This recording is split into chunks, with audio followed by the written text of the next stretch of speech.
strong, brave, armed with his color-changing hairstyles, and willing to leap into the fray. These are all the makings of a great hero, and we see this in Goku. Goku has been there to protect Earth and the universe from destruction, but he sometimes makes things worse than before. He may not do it on purpose, but Goku sometimes drops the ball.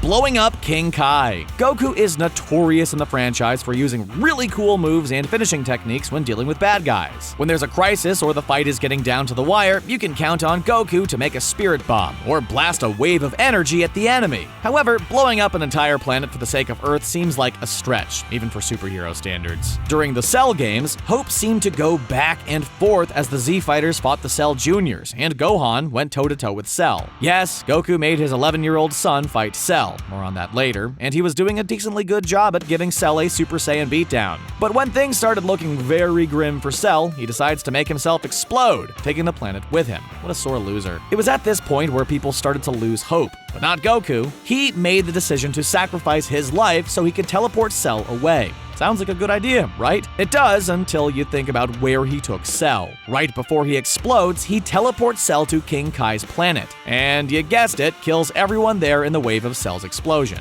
Couldn't have given King Kai a warning, could you, Goku?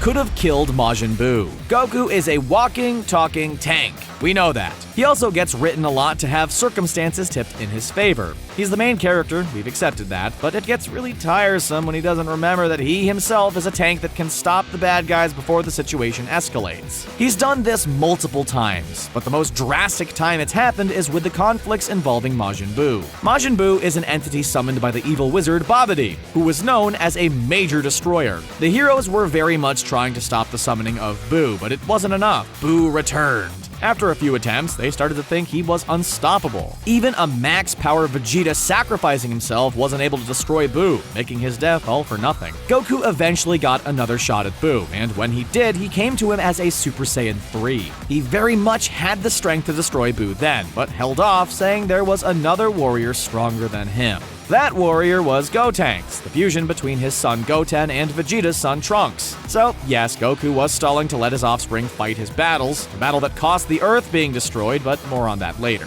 All we're saying is, get it together, Goku. 6. Gohan On Cell. Goku, claiming to not be able to beat Cell, withdrew from his match, with time and opportunity to spare, a shock to everyone. But he claimed there was a greater fighter among them, his own son. Now, throughout Dragon Ball Z, Gohan has been shown to spike in energy and rage at points for handy assists. He does this to escape a pod when kidnapped by Raditz, and then again while with Krillin and Piccolo as they took on Frieza. But other than that, Gohan hasn't been trying to be a fighting hero like Goku. He didn't even reach Super Saiyan without coaxing from Goku while training for the fight. So Goku throwing his son into the fray was an ambush on everyone's plans. Maybe Vegeta wanted to wear him down even more before everyone could have jumped him. We won't know, but Goku better consider himself lucky since, Gohan ended up having the power to beat Cell all along. But it's okay, Goku, we forgive ya, even if Chi-Chi won't.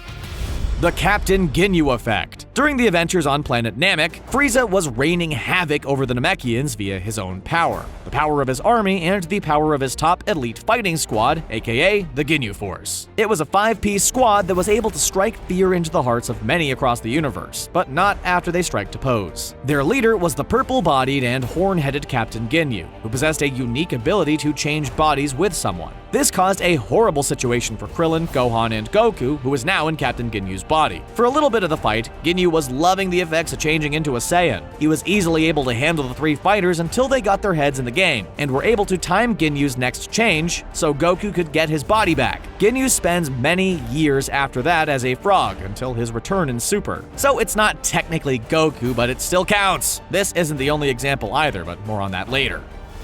Raditz. From the beginning of the Dragon Ball Z series, we're introduced to the concept of the Saiyan race and their home planet. Yes, much like a certain superhero from Kansas, Goku came to Earth shortly before his home planet was destroyed. Although he was raised on Earth, we learn the true origins of Goku from his brother Raditz. Raditz shows up on Earth looking for his brother, and explains to our main characters that Goku came to Earth as a baby to conquer it. But when he arrived, he hit his head and forgot his mission. Goku doesn't like this, and Raditz strikes him down, leaving Goku writhing in pain on the beach of the Kame House in front of everyone. He tells Goku he has a day to join him in destroying everything. He also makes sure to kidnap his son as leverage for Goku to come around to the plan, but this comes back to bite him in the middle of the rescue. Fortunately for Goku, he had his former enemy Piccolo there to help him take down Raditz. They come up with a plan to grab Raditz and hit him with Piccolo's finisher, the Special Beam Cannon. This kills both Raditz and Goku. So yes, Raditz was a bad guy, but killing your brother seems a little much. Congratulations on the win, but that's still overkill, even for anime Goku. Dr. Shiro is alive. After the defeat of Frieza, a time traveler named Trunks, the future son of Bulma and Vegeta, comes from the future to tell Goku, and later our main characters, that androids are coming that'll kill everyone and reign over the world with power and fear. Goku won't even get the chance to fight them because he's gonna die of a viral heart disease. And who built these evil androids? That's right, Dr. Shiro of the Red Ribbon Army. When Goku didn't finish the job, a trait that has come back to bite him, this leaves Shiro with the time and opportunity to create multiple androids of destruction. He did too good of a job though. As soon as the more powerful androids are freed from his lab, they immediately kill Dr. Shiro. What's the lesson in this case, Goku? You've got to finish the job.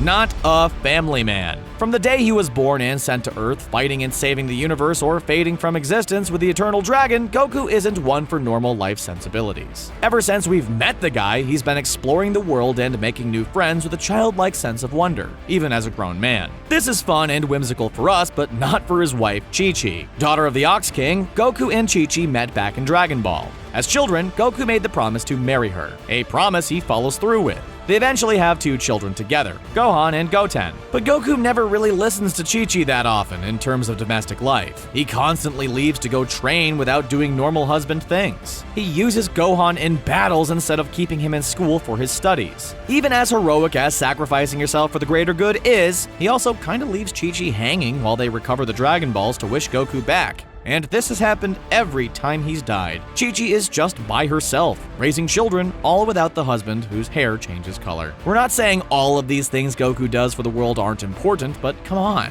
At least leave Chi-Chi a year's supply of dinners or a million zenny for bills or something.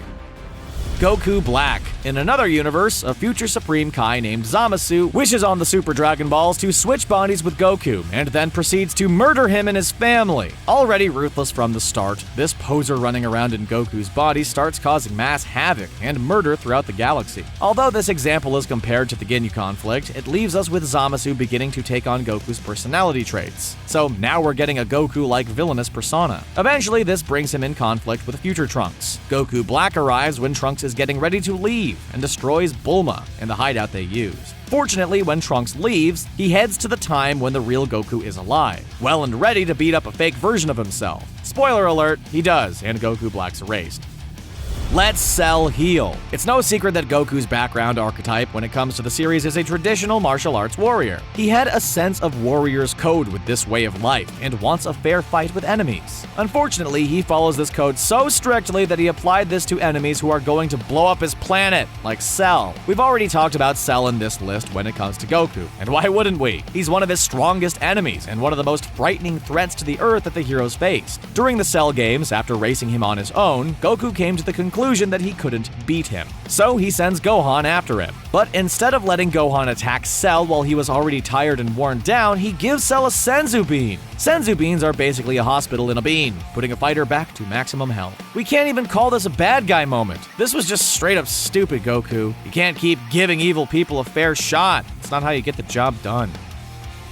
Traded family for Oob. Last but most certainly not least, we have to revisit the concept of Goku not being a family man. After the defeat of Buu, Goku wished for Buu to come back, reincarnated one day so they could fight again. First off, he thanks Shenron that Buu's reincarnation wasn't evil. Second, when this happens, we see Oob in the 28th World Martial Arts Tournament. Goku asks for Majin Buu, the good parts of Buu, not the evil parts that Goku killed, to rig the competition. Goku just wanted a match with Oob to see if he was really the reincarnated Buu. And it was! Oob starts off rocky with this fighting, but as the match continues on, he gets better, which surprises everyone. The Z fighters even take notice of Goku teaching Oob how to fight in the middle of the fight. Eventually, almost being evenly matched, Goku takes Oob and leaves everyone to take him training, abandoning his family and all responsibilities. Now this is expanded upon in the defunct GT, but leaving with Oob, totally canon.